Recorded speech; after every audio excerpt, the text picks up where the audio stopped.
Hello, thank you for listening to A Glimpse of the Kingdom. I am David Pendergrass. At the time of this podcast recording, we are in the middle of American culture of deciding whether or not to reopen schools and open society. I mean, oh my goodness, everything is up for grabs in the news all the time, whether or not they should open or reopen or close or open, close bars, and I mean, on and on it goes.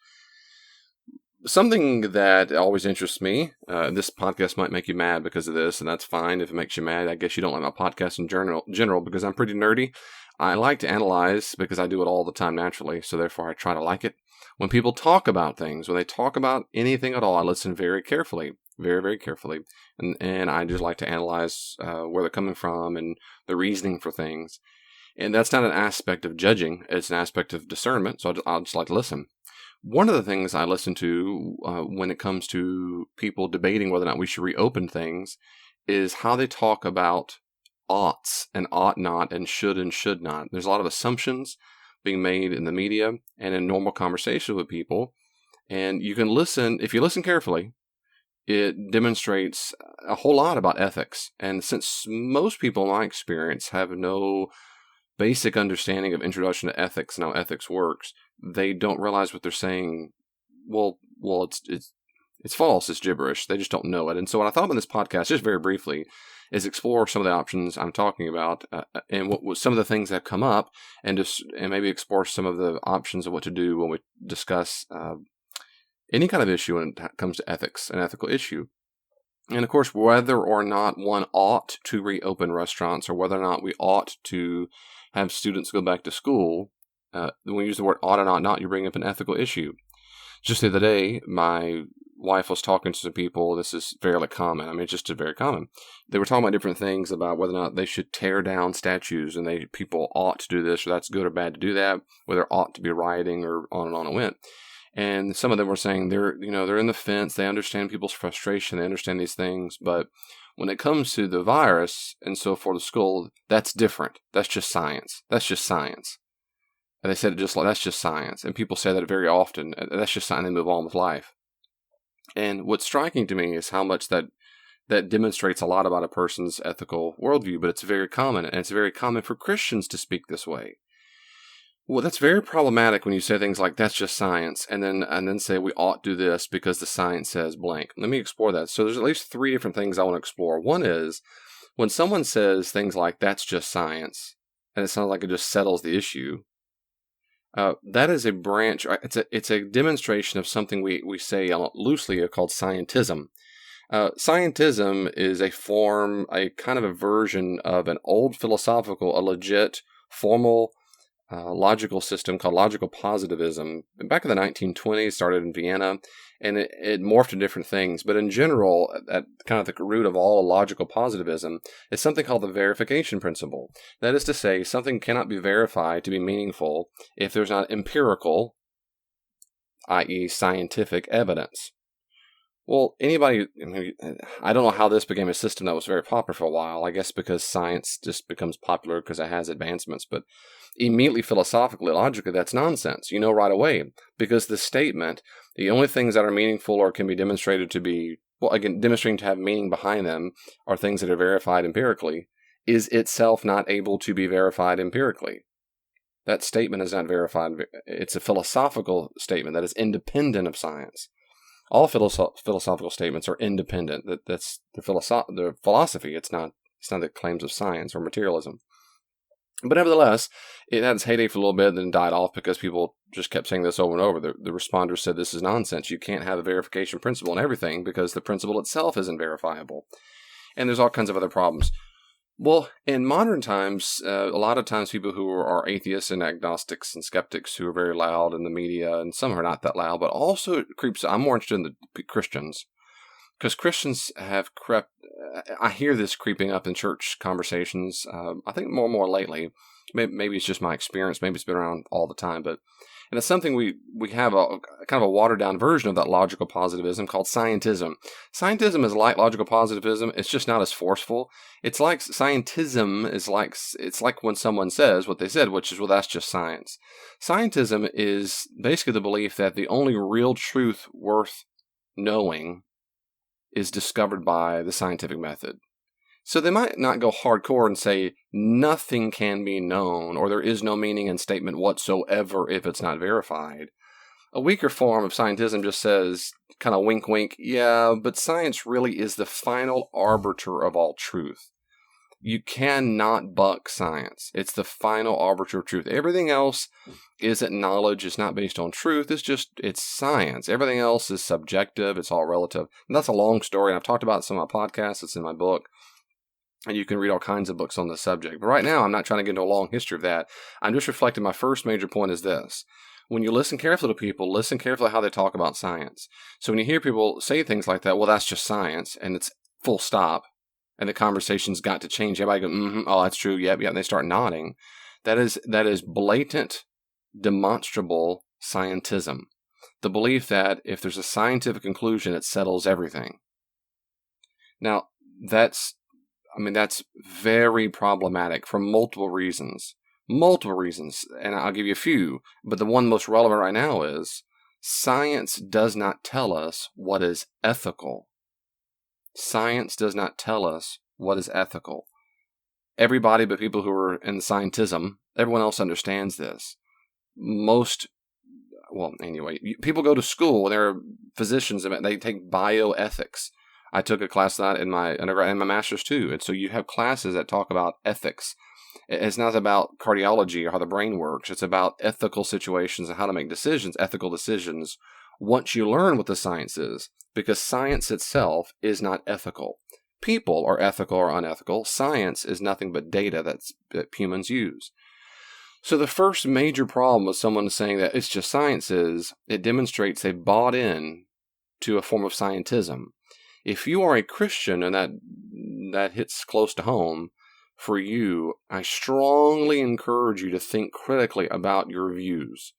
Really, I strongly encourage you to think about whether or not you really do think scientific conclusions are the final arbiter of truth. If you, or the truth that really matters, or the truth that's the most relevant. If that's true, you're going to be hard-pressed to be a disciple of Jesus. I mean that. I don't know how the way around it. I don't know any way around it. When Jesus says not to do certain things or do certain things, he's either the authority or he's not. Or is it what the latest scientist has told us? If they buck, and they don't always buck, they don't always disagree, sometimes the realms are completely different. Absolutely. Jesus is not talking about black holes and quarks and how the liver works. Oh my goodness. I'm a huge advocate of not making the Bible, any biblical text, a science textbook or a biology textbook or chemistry textbook or physics textbook or marketing or economy or how to fix a carburetor. Nope, the Bible, the biblical texts do not function that way. Absolutely not. All my point right now is, if you have to choose, if someone's the final arbiter of truth, you got to make up your mind. Is it Jesus or what the latest scientists have said? And sometimes you do have to choose between the two. That's all. Sometimes who's the final arbiter of truth? If you want more on this topic, I highly recommend you keep thinking about this topic. You need to read a book by J.P. Moreland. J.P. Moreland called Scientism and Secularism, Learning to Respond to a Dangerous Ideology. Scientism and Secularism, Learning to Respond to a Dangerous Ideology by J.P. Moreland. J.P. Moreland's a great Christian philosopher out of California, so I strongly recommend you listen to anything J.P. Moreland says. You don't agree with everything he says, but I encourage you to listen to him and certainly read his books, and that's a good one. Thanks for listening so far. I'll be right back. It can be difficult as a Christian to know what to do with our money. And there are all kinds of good books out there to read, but I encourage you, if you want something short and sweet and to the point, check out my book, Give It Away, on Amazon.com. It's very cheap. Go there today to get Give It Away, and it's a wonderful study to use in small groups. It has discussion questions and reflection questions ready to go. It's a 4-week study on how the earliest Christians used money and their possessions. Hey, not everybody can be a biblical scholar or an apologist. And I understand that. Everyone understands it. So we have to use good resources to help us, save us a lot of time, and give us things to think about and maybe some data, a good starting point. If I might be so bold, I would encourage you to read my book, A Skeptic Challenges a Christian. A Skeptic Challenges a Christian on Amazon.com. You can check it out today. It's not expensive. So far, praise God, the reviews have been great. You can use it for small group study, Bible studies, whatever you want. And I think it's going to help encourage you and equip you. Perhaps even a skeptic you know. Maybe you can purchase the book for them.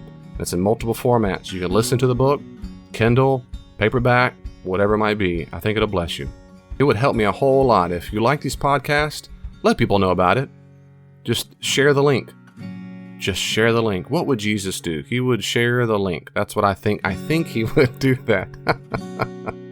Let people know about A Glimpse of the Kingdom today. Would you like Dr. Pendergrass to come visit your church? He could speak and provide classes and training on multiple topics. Visit davidpendergrass.com for more information. Okay, let's pick back up where I left off. The second major thing I'd say is this.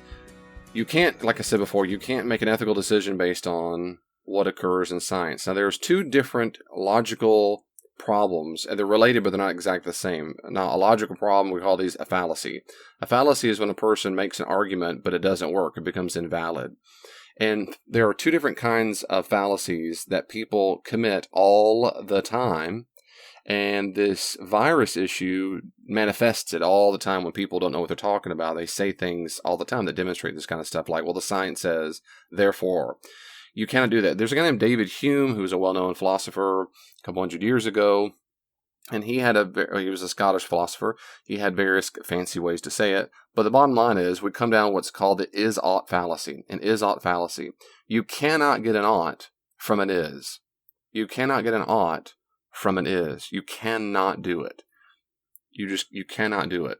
It does not work that you look at what occurs in nature and say, because something is, therefore one ought to do blank.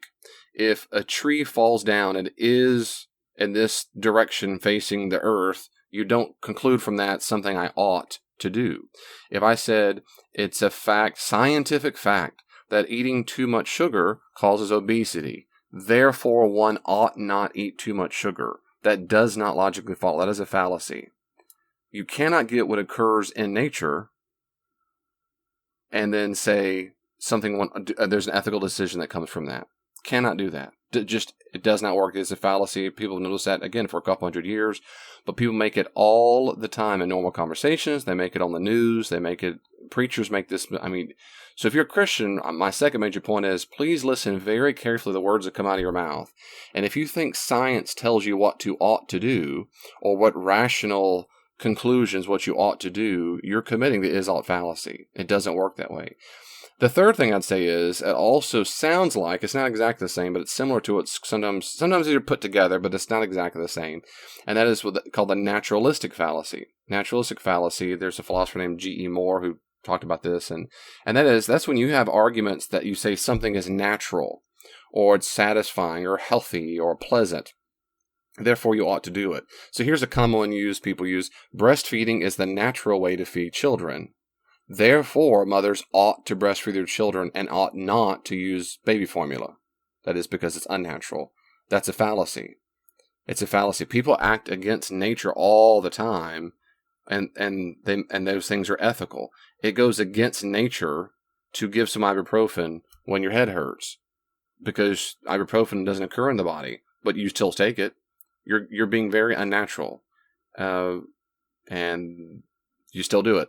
It's just a fallacy. So the is-ought fallacy, the natural fallacy also is a fallacy, and that's my third major point is when you hear people talk about the virus and issue, but pay close attention when they talk about these kinds of things, and you realize these come up all the time.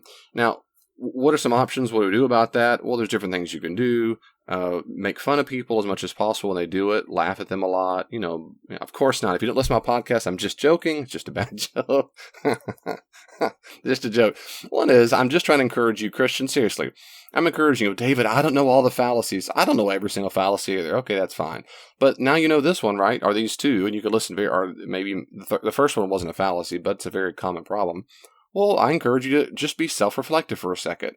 Do you think that way? Do you think because something's in nature, therefore I ought not or I ought to? If that's the case, you're committing just old school basic textbook fallacies that do not follow at all. So I'm encouraging you to think critically on your own thoughts and your beliefs. So don't do it yourself. Try not to do that. Don't be hypocritical and people ought not do that yourself. People ought not do it? Well, don't do it yourself. Get the speck out of your own eye, that kind of stuff. Really. The second thing is, when you hear someone discuss those things, it seems to me, depending on the nature of the relationship and so forth, I think it's always okay to say, now when you say repeat back to him, when you say that science decides blank, therefore we ought to, help me understand there's an assumption you're making there that I don't follow yet. So what am I missing? What am I missing? They say, well, the science demonstrates people die. Well, therefore we ought not. Or people can get sick, therefore we ought not. Well, the science doesn't tell me what I ought to do or ought not to do. Your moral values do, but not the science. Now, the reason why this matters is, I'm serious. It's not just because you're trying to be nerdy. That's pretty cool sometimes. It's not because you're just trying to be argumentative, because Christians ought not be argumentative. And how do I know they ought not be? That's my point I'm making right now is, because where you really see people disagree, sometimes it's on the scientific conclusions. Yep. Sometimes people disagree on the scientific conclusions. Yes. However, what most people in my experience disagree with, mostly the most, is the moral conclusions to draw from that. That's it. So that the moral conclusions to draw from it. And so the values you use to make those conclusions, rather. So when a person says, I think you ought to do this, and a Christian says, no, I think you ought to do this, you might disagree. Well, of course you do. I hope you do at times, because the Christians have sometimes different moral values than a pagan. I think pagans or non-Christians can apprehend moral values, but they are not always the same thing as what a Christian might say. They're not. So, for example, a pagan might say, as soon as you're unhappy in your marriage, you ought to go get divorced, because what you ought to do is chase your own happiness. Because fulfilling your own happiness is a moral value good that trumps almost anything. Or self-expression is what you ought to do. So leave behind all the people who tell you otherwise, and you ought to get all these tattoos, color your hair, and cut off your breast and call yourself a boy, whatever it is. But when you ought to be able to self-express whenever you want to. In a Christian worldview, those are not oughts. Those are not moral values. Not at all. And there has to be times as Christians we simply disagree. That where they're going to say, yes, I ought to, and we say, no, you ought not to. I mean, we just disagree on the moral values. And they're going to say, well, the science says. The science doesn't tell me what I ought to do. Your moral value, you are appealing to a moral value, and you think your moral value trumps my moral value, and you're mad at me for not doing it, and then maybe vice versa. But right now, my point is just trying to make sure we're clear on why this matters. What matters is Christians have moral values, and we ought to hold to them. Well, David, we're not always clear what the moral values are. That's right. Well, at minimum, we start with Jesus, and we go from there. Now, this podcast isn't about moral values and what to do with them and so forth. I did have if you go on my YouTube channel, I've got I think it's a 3 or 4 part series on morality, and it covers a lot of things. So I'm not doing that in this podcast. Right now, I'm just trying to draw attention. When you listen to people talk, especially Christians, or including Christians, listen very carefully to the vocabulary that comes out of your own mouth. And also when someone else speaks those things, you'll analyze and be able to discern what they're saying, and also not be persuaded if they're saying constant fallacies. And if you have a good relationship with a person, you might have a conversation with them and say, well, now when you say that, it doesn't follow, and so forth. And other times you might have a good conversation by saying, I hear what you're saying, and I appreciate that. You're appealing to moral values, but I have different moral values than you, and so forth. And then my last thing is this.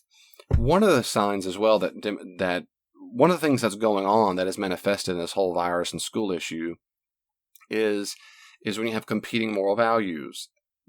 So the competing moral values means these are both good things. For example, most people will concur, it's a good thing for a person to receive an education. It's an even better thing to receive that education in person. It's also a good thing not to die. It's also a good thing not for people to be unemployed. It's also a good thing, you get on a long list of all the things that are good.